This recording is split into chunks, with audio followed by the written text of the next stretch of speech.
Halo Malaysia, terima kasih kerana sudah menonton video-video berita-berita terkini daripada channel ini.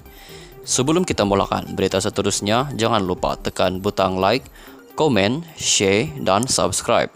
Setiap komen anda amatlah dihargai. Berita yang hangat pada hari ini. Salam sejahtera seluruh rakyat Malaysia. Berita hari ini dipetik daripada astroawane.com.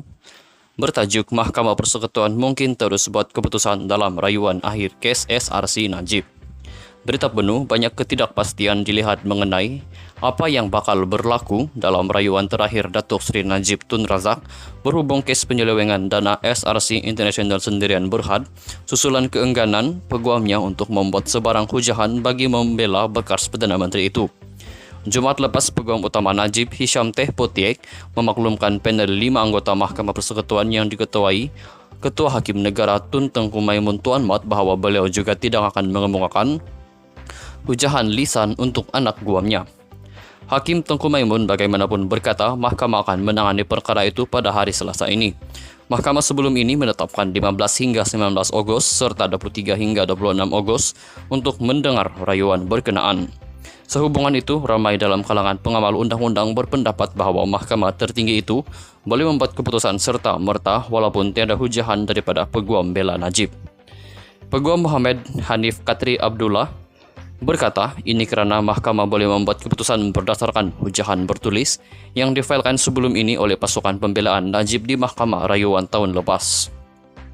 Beliau berkata ia juga boleh dibuat berdasarkan petisyen rayuan yang difailkan oleh Peguam Cara Najib sebelum ini pada 25 April lepas yang menyenaraikan 94 alasan mengapa Najib perlu dibebaskan. Terdapat bahan yang mencukupi di hadapan Mahkamah Persekutuan untuk dibincangkan walaupun tanpa penghujahan lisan. Oleh itu, tidak mungkin kes itu akan ditangguhkan katanya. Peguam Lim Wei Jiet juga bersetuju dengan pandangan itu dan mengatakan bahawa sebagai mahkamah tertinggi negara, ia berkemungkinan akan membuat keputusan berdasarkan alasan rayuan dalam memorandum rayuan, rekod rayuan serta hujahan dalam mahkamah rayuan sebelum ini oleh pasukan pembelaan Najib. Sementara itu, Datuk Dr. Gurdial Singh Nijar berpendapat mahkamah mungkin memuktamadkan perbicaraan pada hari itu tetapi akan mengekalkan penghakimannya kepada tarikh yang akan ditetapkan kemudian. Keputusan itu mungkin akan disampaikan pada hari lain, kata peguam itu. Pihak pendakwaan yang diketuai oleh pendakwa ad hoc Datuk V. Sitambaram ketika menggulung hujahannya Jumaat lepas berkata mahkamah boleh terus sahaja membincangkan keputusan mereka sekiranya tiada hujahan bertulis atau lisan baharu bekas Perdana Menteri itu.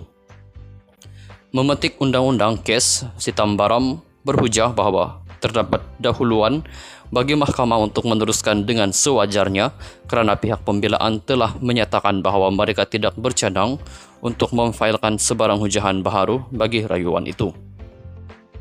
Jumaat lepas merupakan hari kedua pendengaran hujahan oleh panel itu yang turut dianggotai Ketua Hakim Sabah dan Sarawak Tan Sri Abang Iskandar Abang Hashim serta Hakim Mahkamah Persekutuan Datuk Nalini Patmanadan, Datuk Mary Lim Tiam Swan dan Datuk Muhammad Zabidin Muhammad untuk mendengar keputusan akhir Najib merayu bagi membatalkan sabitan dan hukumannya. 2 hari prosiding menyaksikan pelbagai peristiwa menarik. Hisham mula-mula cuba menarik diri daripada mewakili Najib namun permohonannya ditolak oleh mahkamah dan mahkamah mengarahkan pihak pendakwaan mengemukakan hujahan mereka. Peguam itu sekali lagi meminta mahkamah menangguhkan perbicaraan kepada Khamis minggu depan kerana dia mempunyai kes lain pada Selasa dan Rabu namun ia ditolak oleh mahkamah. Pada 16 Ogos, mahkamah telah menolak permohonan Hisham untuk menangguhkan pendengaran rayuan dan mengarahkan rayuan diteruskan pada 18 Ogos ini. Pada 28 Julai 2020, Hakim Mahkamah Tinggi ketika itu Muhammad Nazlan yang kini Hakim Mahkamah Rayuan menjatuhkan hukuman penjara 10 tahun kepada Najib bagi setiap 3 pertuduhan pecah amanah jenayah CBT dan setiap 3 pertuduhan pengubahan wang haram dan penjara 12 tahun serta denda RM210 juta ringgit jika gagal bayar, penjara 5 tahun bagi tuduhan menyalahgunakan kedudukan. Tahun lepas, Mahkamah Rayuan mengekalkan keputusan Mahkamah Tinggi dan menolak rayuan Najib untuk mengetepikan sabitan dan hukuman penjara serta denda. Sekian saja berita untuk hari ini. Kita jumpa lagi di video yang seterusnya. Stay safe, stay healthy. Salam sejahtera seluruh rakyat Malaysia. Berita hari ini dipetik daripada astroawane.com bertajuk Mahkamah Persekutuan mungkin terus buat keputusan dalam rayuan akhir kes SRC Najib. Berita penuh banyak ketidakpastian dilihat mengenai apa yang bakal berlaku dalam rayuan terakhir Datuk Seri Najib Tun Razak berhubung kes penyelewengan dana SRC International Sendirian Berhad susulan keengganan peguamnya untuk membuat sebarang hujahan bagi membela bekas Perdana Menteri itu. Jumaat lepas, Peguam Utama Najib Hisham Teh Potiek memaklumkan panel 5 anggota Mahkamah Persekutuan yang diketuai Ketua Hakim Negara Tun Tengku Maimun Tuan Mat bahawa beliau juga tidak akan mengemukakan hujahan lisan untuk anak guamnya. Hakim Tengku Maimun bagaimanapun berkata mahkamah akan menangani perkara itu pada hari Selasa ini. Mahkamah sebelum ini menetapkan 15 hingga 19 Ogos serta 23 hingga 26 Ogos untuk mendengar rayuan berkenaan. Sehubungan itu, ramai dalam kalangan pengamal undang-undang berpendapat bahawa mahkamah tertinggi itu boleh membuat keputusan serta merta walaupun tiada hujahan daripada Peguam bela Najib. Peguam Muhammad Hanif Katri Abdullah berkata ini kerana mahkamah boleh membuat keputusan berdasarkan hujahan bertulis yang difailkan sebelum ini oleh pasukan pembelaan Najib di Mahkamah Rayuan tahun lepas. Beliau berkata ia juga boleh dibuat berdasarkan petisyen rayuan yang difailkan oleh peguam cara Najib sebelum ini pada 25 April lepas yang menyenaraikan 94 alasan mengapa Najib perlu dibebaskan. Terdapat bahan yang mencukupi di hadapan Mahkamah Persekutuan untuk dibincangkan walaupun tanpa penghujahan lisan. Oleh itu, tidak mungkin kes itu akan ditangguhkan katanya. Peguam Lim Wei Jiet juga bersetuju dengan pandangan itu dan mengatakan bahawa sebagai mahkamah tertinggi negara, ia berkemungkinan akan membuat keputusan berdasarkan alasan rayuan dalam memorandum rayuan, rekod rayuan serta hujahan dalam mahkamah rayuan sebelum ini oleh pasukan pembelaan Najib. Sementara itu, Datuk Dr. Gurdial Singh Nijar berpendapat mahkamah mungkin memuktamadkan perbicaraan pada hari itu tetapi akan mengekalkan penghakimannya kepada tarikh yang akan ditetapkan kemudian. Keputusan itu mungkin akan disampaikan pada hari lain, kata peguam itu. Pihak pendakwaan yang diketuai oleh pendakwa ad hoc Datuk V. Sitambaram ketika menggulung hujahannya Jumaat lepas berkata, mahkamah boleh terus sahaja membincangkan keputusan mereka sekiranya tiada hujahan bertulis atau lisan baharu bekas Perdana Menteri itu.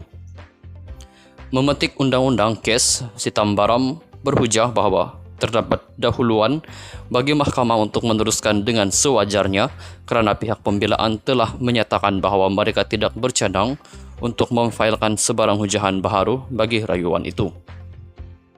Jumaat lepas merupakan hari kedua pendengaran hujahan oleh panel itu yang turut dianggotai Ketua Hakim Sabah dan Sarawak Tan Sri Abang Iskandar Abang Hashim serta Hakim Mahkamah Persekutuan Datuk Nalini Padmanabhan, Datuk Mary Lim Tiam Swan dan Datuk Muhammad Zabidin Muhammad untuk mendengar keputusan akhir Najib merayu bagi membatalkan sabitan dan hukumannya. 2 hari prosiding menyaksikan pelbagai peristiwa menarik. Hisham mula-mula cuba menarik diri daripada mewakili Najib namun permohonannya ditolak oleh mahkamah dan mahkamah mengarahkan pihak pendakwaan mengemukakan hujahan mereka. Peguam itu sekali lagi meminta mahkamah menangguhkan perbicaraan kepada Khamis minggu depan kerana dia mempunyai kes lain pada Selasa dan Rabu namun ia ditolak oleh mahkamah. Pada 16 Ogos, mahkamah telah menolak permohonan Hisham untuk menangguhkan pendengaran rayuan dan mengarahkan rayuan diteruskan pada 18 Ogos ini. Pada 28 Julai 2020, Hakim Mahkamah Tinggi ketika itu Muhammad Nazlan yang kini Hakim Mahkamah Rayuan menjatuhkan hukuman penjara 10 tahun kepada Najib bagi setiap 3 pertuduhan pecah amanah jenayah CBT dan setiap 3 pertuduhan pengubahan wang haram dan penjara 12 tahun serta denda RM210 juta ringgit jika gagal bayar, penjara 5 tahun bagi tuduhan menyalahgunakan kedudukan. Tahun lepas, Mahkamah Rayuan mengekalkan keputusan Mahkamah Tinggi dan menolak rayuan Najib untuk mengetepikan sabitan dan hukuman penjara serta denda. Sekian saja berita untuk hari ini. Kita jumpa lagi di video yang seterusnya. Stay safe, stay healthy.